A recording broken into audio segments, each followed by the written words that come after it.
a1x plus b1y plus c1 is equal to 0 and a2x plus b2y plus a1x plus b1y plus c1 is equal to 0 and a2x plus b2y plus c2 is equal to 0.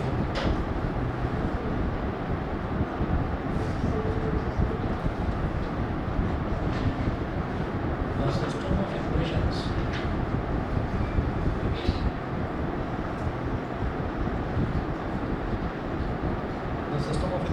मतलब ये जो equations का जो pair दे रखा है, the system of equations, इसमें first part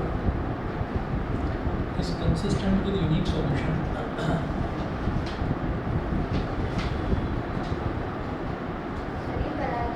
हाँ पता है, दोबारा करो. Is consistent with unique solution. Note मत कीजिए, चाहे तो बस मैं लिख रहा हूँ यार. Is consistent with unique solution if a1 upon a2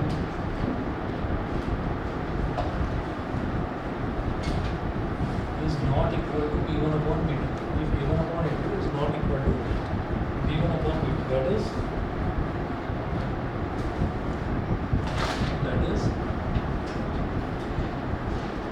lines are intersecting.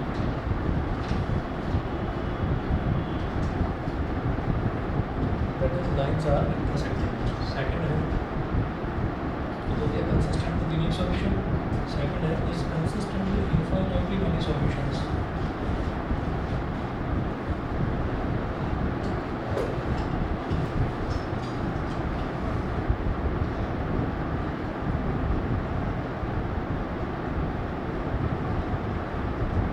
Is consistent with infinitely many solutions.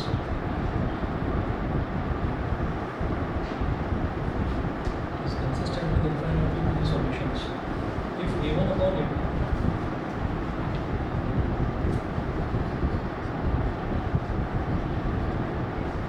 is equal to b1 upon b2 is equal to c1 upon c2,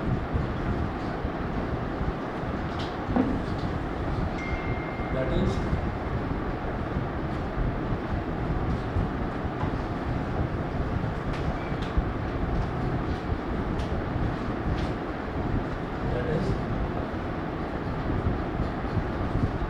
lines are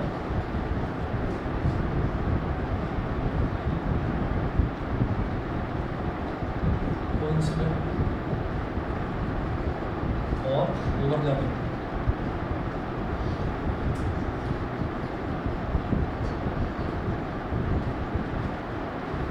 Third is inconsistent.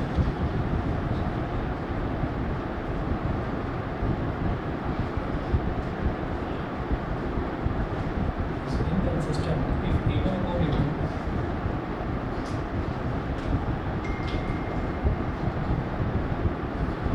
a2 is equal to b1 upon b2,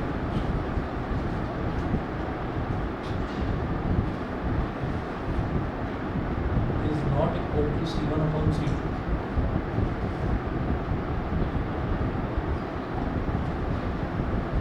that is lines are parallel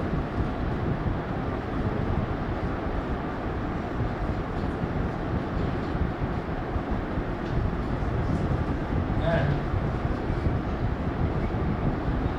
non-coincident.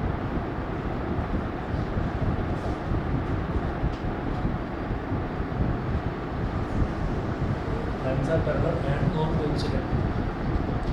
ठीक है, तो मैं आपको दोबारा एक बार बता देता हूँ. इसमें ये था कि अगर मान लीजिए हमारे पास कोई दो पेयर ऑफ लीनियर इक्वेशन दे रखी है और वो इस फॉर्म में दे रखा है a x plus b y plus c, यानी कि पहली इक्वेशन को बोल दिया a1x plus b1y plus c1 is equal to 0, दूसरी a2x plus b2y plus c2 is equal to 0. तो ये हमारे पास दो इक्वेशंस हैं और इनके जो कोफिशिएंट्स हैं अगर a1 अपॉन a2 और b1 अपॉन b2 इनका रेशियो अगर एक दूसरे के इक्वल नहीं होगा तो हम ये कहेंगे कि इसका ना इन दोनों इक्वेशंस का यूनिक सॉल्यूशन निकलेगा, that is the lines are intersecting. Lines intersect कर रही हैं. अच्छा, उसके बाद सेकंड है, सेकंड में है कि अगर तीनों के रेशियो इक्वल हो जाएंगे a1 upon a2 b1 upon b2 c1 upon c2 और तीनों ही आपस में इक्वल हो जाएंगे तो हम हम ये कहेंगे कि लाइन्स आर कोइंसिडेंट और ओवरलैपिंग। लाइन्स कोइंसिडेंट है या फिर ओवरलैप कर रही है, दूसरे के ऊपर ओवरलैप कर रही है पूरी तरह से। थर्ड है कि अगर A1/A2 और B1/B2 ये दोनों इक्वल हो जाएंगे और ये C1/C2 के इक्वल नहीं होंगे, ठीक है। That is the lines are parallel and not coincident, कि लाइन्स जो है वो पैरेलल हैं और आपस में कोइंसिडेंट भी नहीं, ठीक है। तो ये तीन है। अब इन पर क्वेश्चन देखते हैं क्वेश्चन कैसे बनेंगे। हमने पिछली बार भी बस इतनी थ्योरी ही लिखवाई थी, क्वेश्चन नहीं करवाए थे। क्वेश्चन देखिए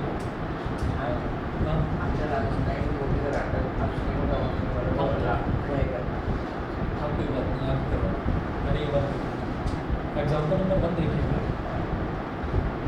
in each of the following system of equations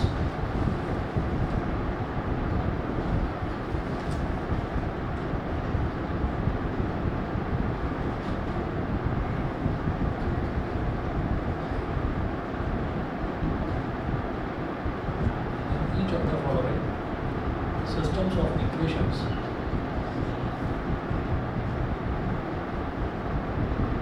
each of the following systems of equations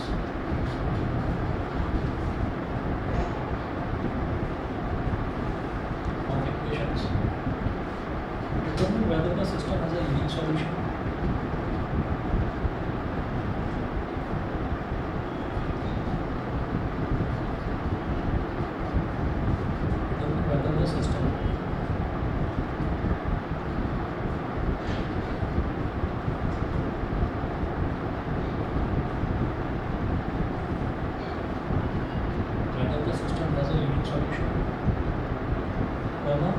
solution or infinitely many solutions. No solution.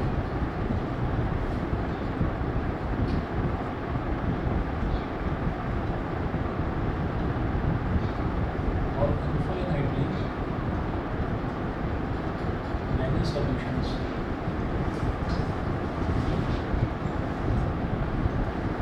So in case there is a unique solution, find it.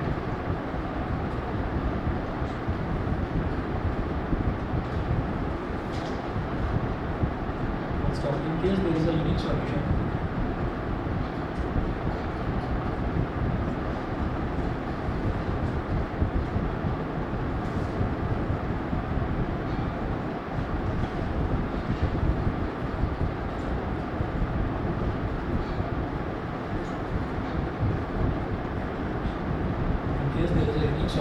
find it. First part है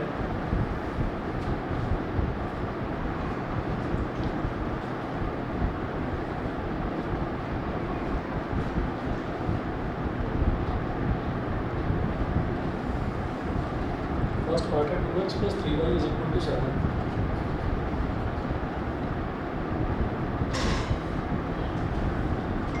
2x plus 3y is equal to 7. 6x plus 5y is equal to 11.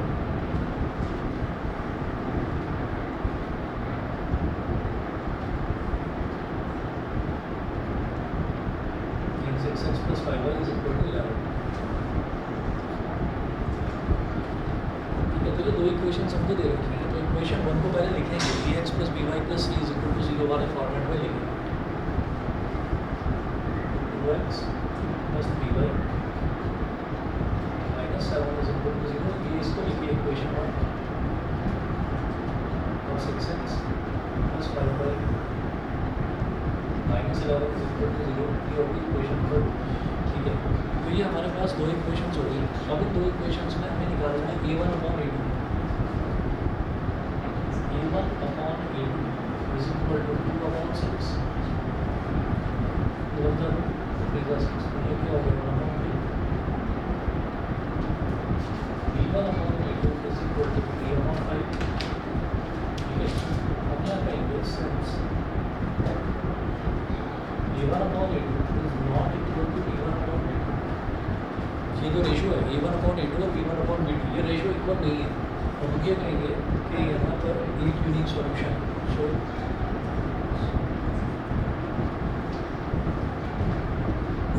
there will be a unique solution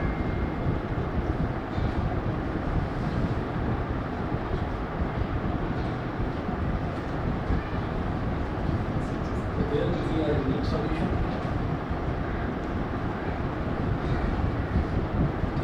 एक unique solution होगा। हम unique solution कैसे solve करेंगे उसको, हम ये कहेंगे जैसे कि है 2x plus 3y is equal to 7, 6x plus 5y is equal to 11। ये हो गया। अब आप ये देखिए ये 3 और 5 है तो इनका एलसीएम 15 हो जाएगा, तो इसको 5 से मल्टीप्लाई करेंगे फिर पहली वाली इक्वेशन को और दूसरी वाली इक्वेशन को 3 से मल्टीप्लाई करेंगे। मतलब अगर मुझे ये पता चल गया कि यहाँ पर यूनिक सॉल्यूशन है तो फिर वो यूनिक सॉल्यूशन क्या होगा वो मेरे को कैलकुलेट करना है, एक्स और वाई की वैल्यू फाइंड आउट करनी है। वो फाइंड आउट करने के लिए मैं एलिमिनेशन मेथड से इसको कर रहा हूँ सॉल्व। तो क्या हो जाएगा 5 × 10 x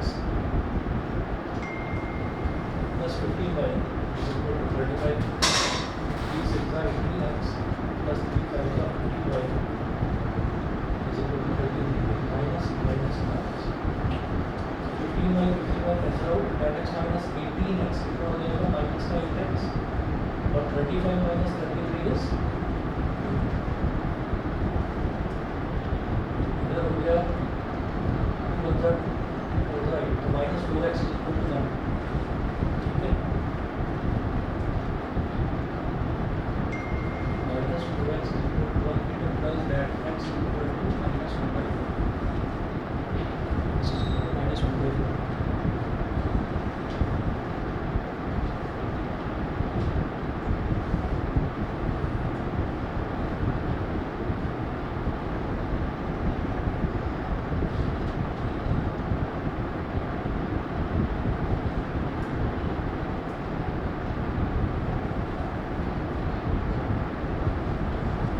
x is equal to minus 1/4। अब हम ये कहेंगे कि इक्वेशन 1 यहाँ लिखेंगे from equation 1 2x plus 3y is equal to 7। तो 2 इंटू एक्स कितना है minus 1/4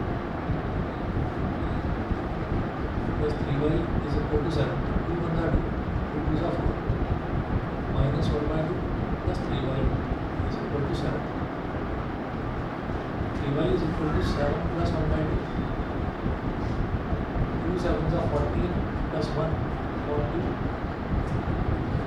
3y is equal to 15/2. So 3 1s are 3, 3 5s are 15. y is equal to 5/2. तो यूनिक सॉल्यूशन है उनकी वैल्यू क्या आ रही है, x की वैल्यू माइनस 1/4 और y इज इक्वल टू 5/2। तो आप ये देख लीजिए लिख कर दिया हमारा फर्स्ट आंसर क्या है। हाँ जी, x की वैल्यू माइनस 1/4 और y की वैल्यू 5/2। अब सेकंड पार्ट देखेंगे 6x प्लस 5y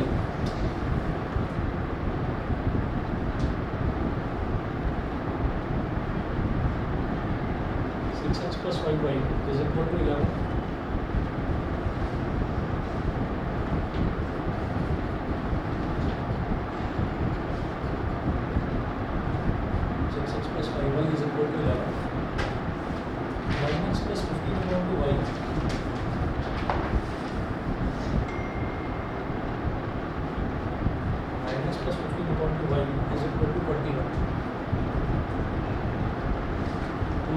अब इसमें भी हमने देखेंगे कि इसको लिखेंगे इस तरह से 6x plus 5y minus 11 is equal to 0, 9x plus 15/2y minus 21 is equal to 0। Equation number 1, equation number 2। ठीक है, ये दो इक्वेशन हो गई। ठीक, अब a1/a2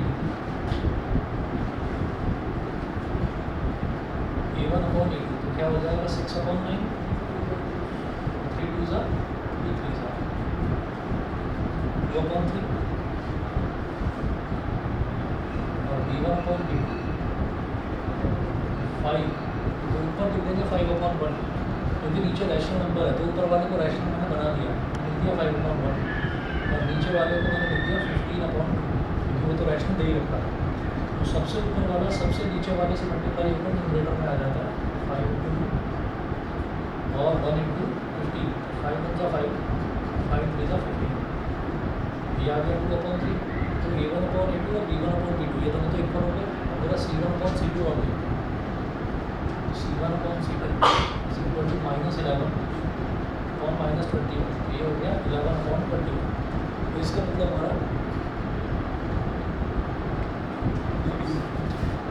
हमारे पास क्या है कि A1/A2 D1/B2 ये तो इक्वल है, लेकिन C1/C2 के इक्वल नहीं आ रहे हैं। इसका मतलब क्या है, लाइन्स आर पैरेलल, और इसको ये कहेंगे कि हम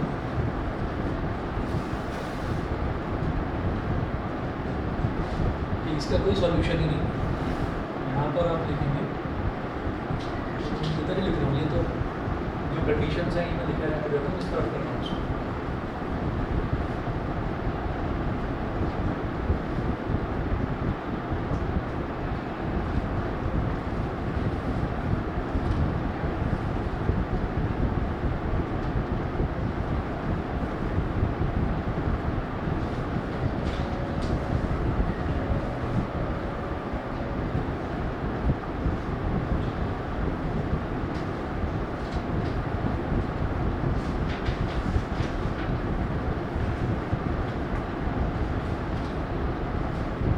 A1/A2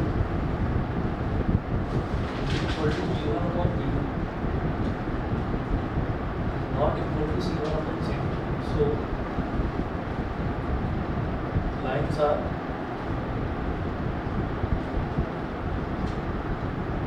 parallel and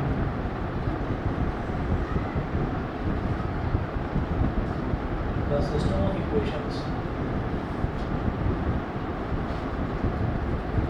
is inconsistent, and the system of equations is inconsistent, and there will be no solution. There will be no solution. कोई solution नहीं है।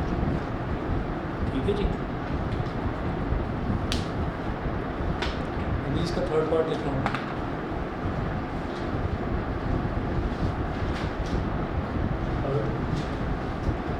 -3x + 4y = 5।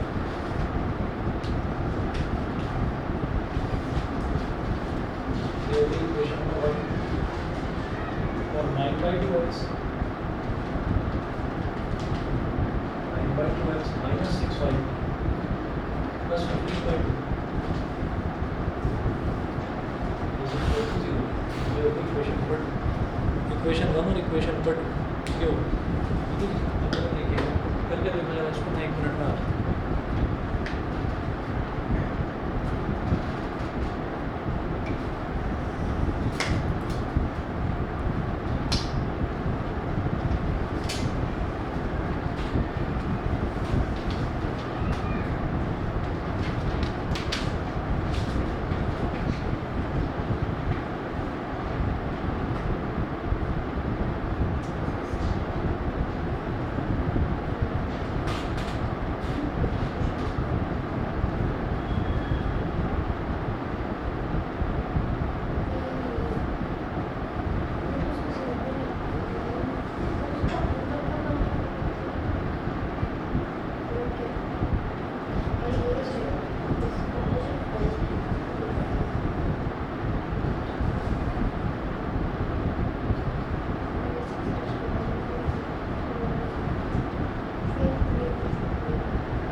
बोला तो इनफाइनाइटली मैनी सॉल्यूशंस, ठीक है, और उसमें भी हम निकाल कुछ नहीं पाते, हम ये कहते हैं कि इनफाइनाइटली मैनी सॉल्यूशंस, बहुत सारे सॉल्यूशन।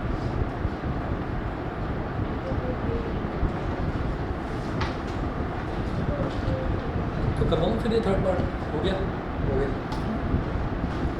चलिए क्वेश्चन नंबर 2 नोट करें। इसमें क्वेश्चन नंबर 1 के एग्जाम्पल बन के ये 3 पार्ट्स थे। एग्जाम्पल 2 देखिएगा।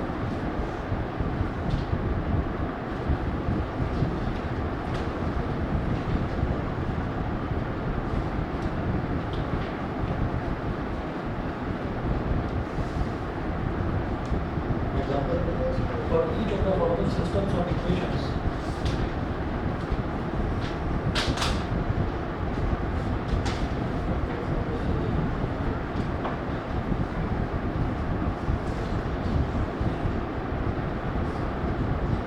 for each of the following systems of equations,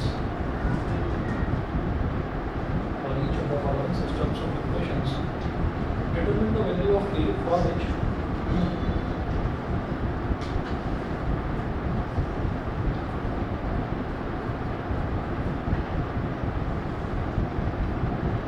value of A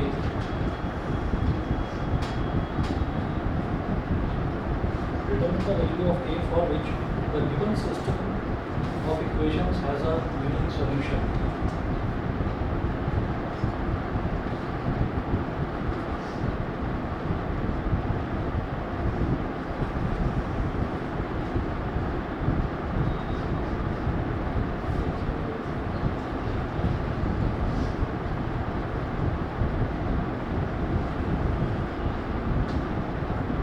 Has a unique solution.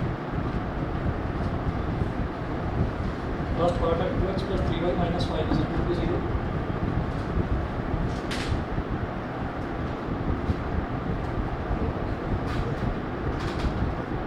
x plus 3y minus 5 is equal to 0. और इसमें दूसरी इक्वेशन है kx minus 6y.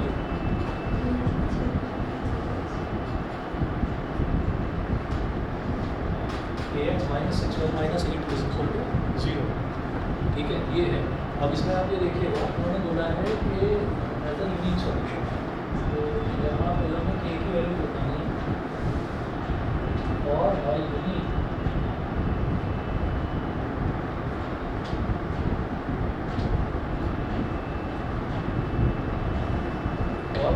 solution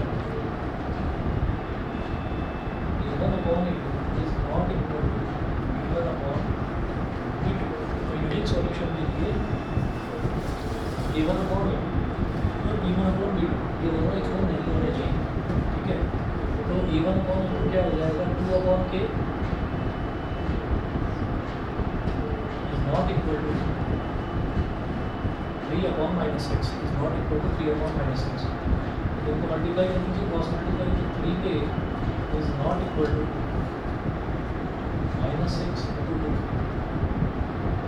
3 to 6, तो k is not equal to minus 4। तो ये पूछ रहे हैं कि for each of the following systems of equation determine the value of k for which the given system of equations has a unique solution. तो जब भी कभी यूनिक सॉल्यूशन की बात आती है तो k की कोई फिक्स वैल्यू नहीं होती, बस हम ये बता देते हैं कि k की वैल्यू ये नहीं होनी चाहिए बस, ठीक है। k की वैल्यू ये नहीं होगी, तो k की वैल्यू -4 ना हो, उसके अलावा कुछ भी हो, ठीक है। तो ये इसका आंसर है, k should not be equal to -4। First का आंसर यही है।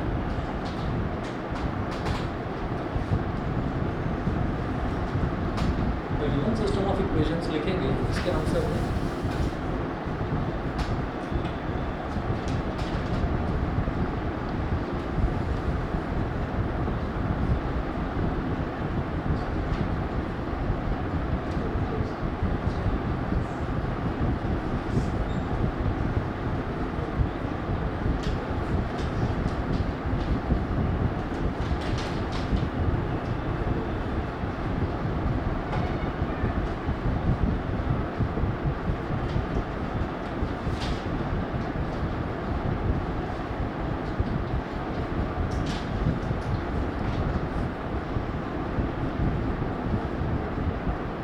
equations has a unique solution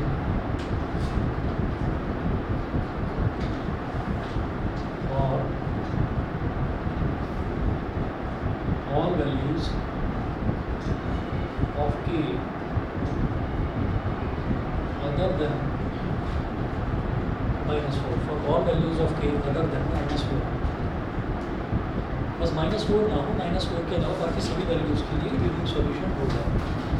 second part देखिए 2x + ky = 1।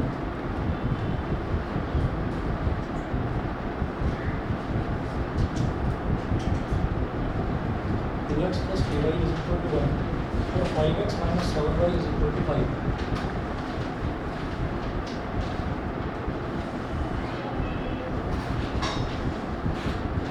ये ऐसे हो गया 2x + ky और 1 को इधर ले आओ, -1 = 0। ये तो हो गई इक्वेशन नंबर 1 और 5x - 7y - 5 = 0, ये हो गई इक्वेशन नंबर 2। तो इसमें a1/a2 for a unique solution लिखिएगा।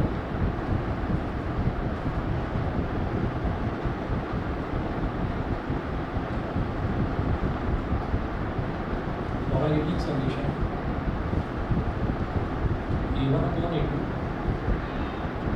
is equal to 2/5। a1/a2 must not be equal to b1/b2। तो a1/a2 b1/b2 को इक्वल नहीं होना चाहिए। 2/5 is not equal to k/-7। 5k is not equal to -14। तो k should not be equal to -14/5। ठीक है, तो फिर यहाँ पर भी वही लिखेंगे okay?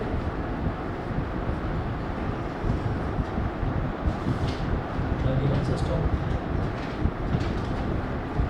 of equations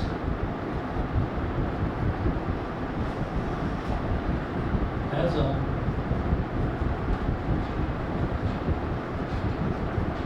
unique solution for all values of k other than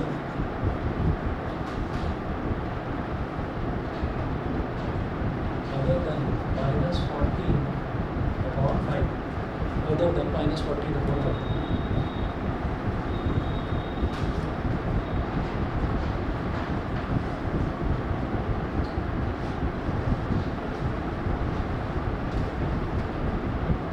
example number 3 देखिएगा।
systems of equations, determine the value of k.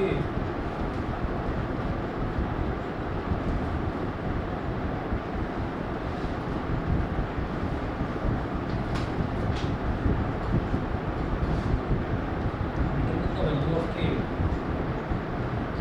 for which the given system of equations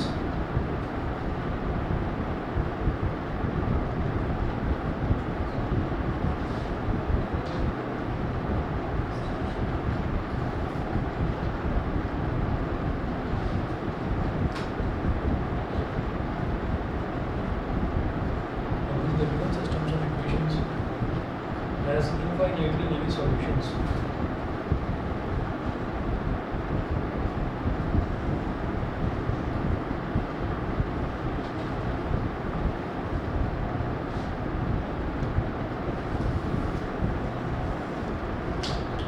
Has infinitely many solutions. हम इसका first part देखिए 5x + 2y = k.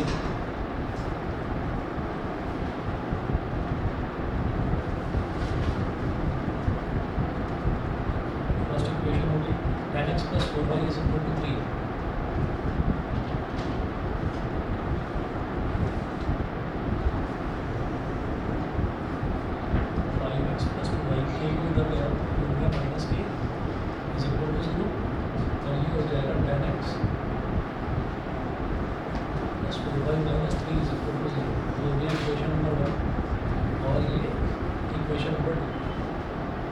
ठीक है, अब इसमें हम ये देखेंगे कि for infinitely many solutions,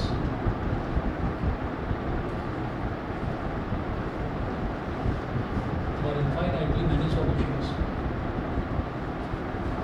a1 upon a2 is equal to b1 upon b2 is equal to c1 upon c2.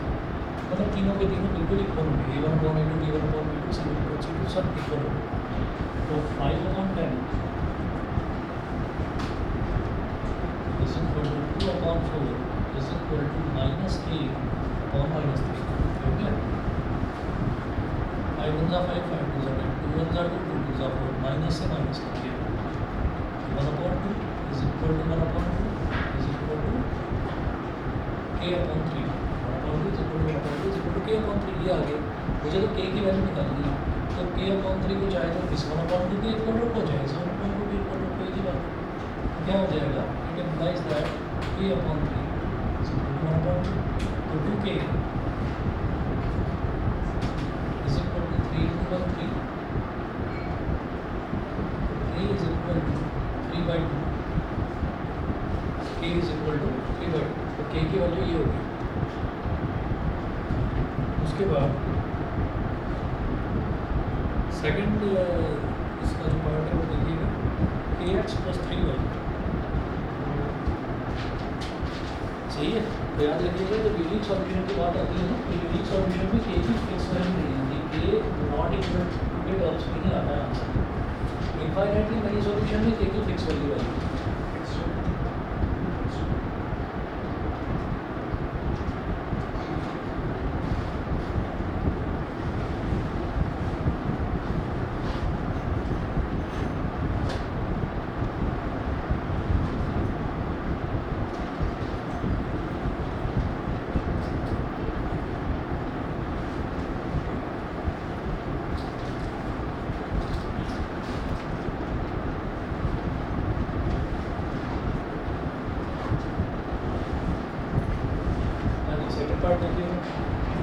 Second part है kx + 3y = k - 3. is equal to k - 3.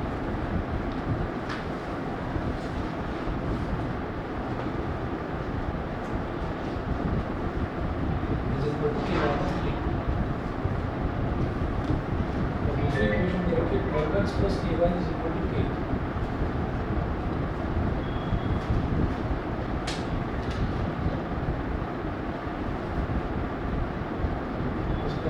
Kx + 3y minus k + 3 is equal to 0. 12x + ky minus k is equal to 0. ये हो गई equation 1 और equation number 2. तो दो equations हो गई.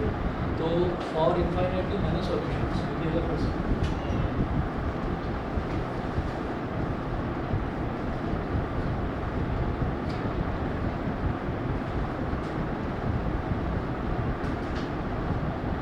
infinitely many solutions.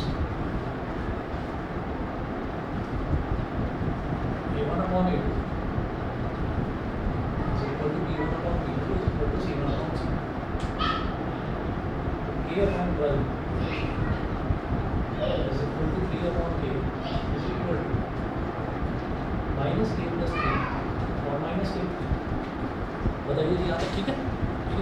तो तीनों का ही इक्वल होना जरूरी है। अब आपकी मर्जी है, आप क्या करें, आप पहला और दूसरा चाहे तो इन दोनों को इक्वल होगी, ठीक है, और चाहे तो इन दोनों को इक्वल होगी, दूसरे और तीसरे को, और चाहे पहले और तीसरे को इक्वल होगी, आपकी मर्जी है। क्योंकि तीनों में ही के टर्म जो है वो तीनों में आ रहा है। मैं पहले और दूसरे को इक्वल कर देता हूँ। हम ये कहेंगे के अपॉन पर इज इक्वल टू 3 अपॉन के, तो के इंटू के इज के square into 3 is 36, k is equal to plus minus 6, तो ये हो गया। अगर दूसरे और तीसरे को इक्वल करते हैं तो क्या होगा, p upon k is equal to minus k plus 3 upon minus k, ठीक है, ये हो जाएगा minus k into minus k plus 3 is equal to minus 3 into minus k is minus 3k, हो गया माइनस के स्क्वायर प्लस 3k, और minus 3 को जो लगे आएंगे तो प्लस 3k ये भी हो गया इज इक्वल टू 0। सही है यहाँ तक,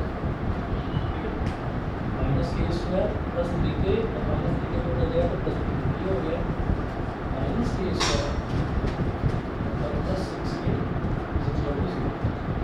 इस पर मैं क्या करूँगा, k ले लूँगा कॉमन, k कॉमन ले लिया तो क्या बचा minus k plus 6 is equal to 0। सही है, तो इधर से हमें कहेंगे ये दो टर्म्स मल्टीप्लाई होगी, तो इधर k इज इक्वल टू 0 और minus k plus 6 is equal to 0। तो यहाँ से आ जाएगा minus k is equal to minus 6, मतलब k is equal to 6, k की वैल्यू 6 या k की वैल्यू 0। फर्स्ट और सेकंड को इक्वल रखने हैं तो k की दो वैल्यूज आ रही हैं, इधर प्लस 6 और माइनस 6।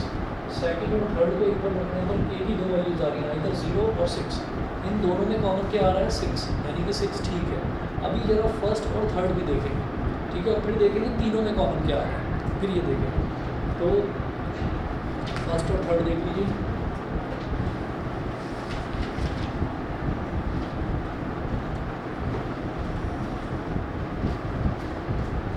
तो सर आंसर में 6 ही आएगा वैसे आंसर, तो फर्स्ट और थर्ड रहने देते हैं।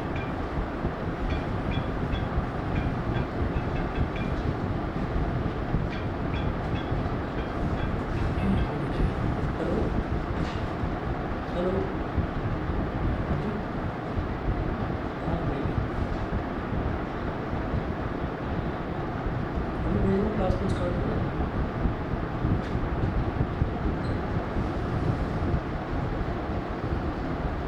हाँ, वो मेरे पास 2-3 बच्चों का फोन आया था, इसलिए कल से कुछ रहा है।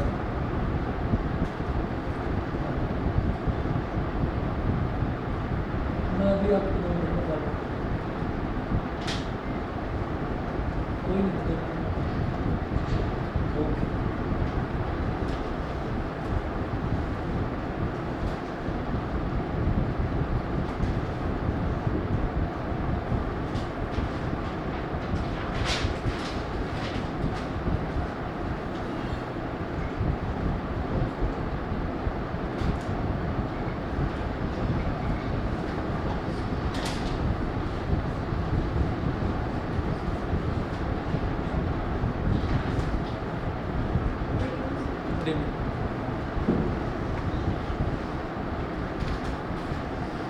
दोनों में कॉमन मैंने देखा, फर्स्ट और सेकंड को देखा k की वैल्यू प्लस माइनस 6 आ रही है, सेकंड और थर्ड को लेकर k की वैल्यू 6 आ रही है, इसका मतलब k इज इक्वल टू 6, ठीक है। तो ये वाले क्वेश्चन इस तरीके से करे जाते हैं। इतना करिए, बाकी नेक्स्ट क्लास में देखते हैं। सर हम k की वैल्यू प्लस माइनस 6 नहीं छोड़ सकते? नहीं, उसमें क्या है कि प्लस माइनस 6 में ये हो जाता है हमारे पास कि k की वैल्यू 6 हो सकती है या माइनस 6 हो सकती है। फिर हम ये देखेंगे कि सेकंड और थर्ड को इक्वल रखने पर k की वैल्यू 0 आ सकती है, 6 आ रही है, तो यहाँ माइनस 6 नहीं आ रही है। तो हम ये देखेंगे k की वो वैल्यू जो पूरी तरह से पूरी इक्वेशन को सेटिस्फाई करे, तो वो 6 होगी।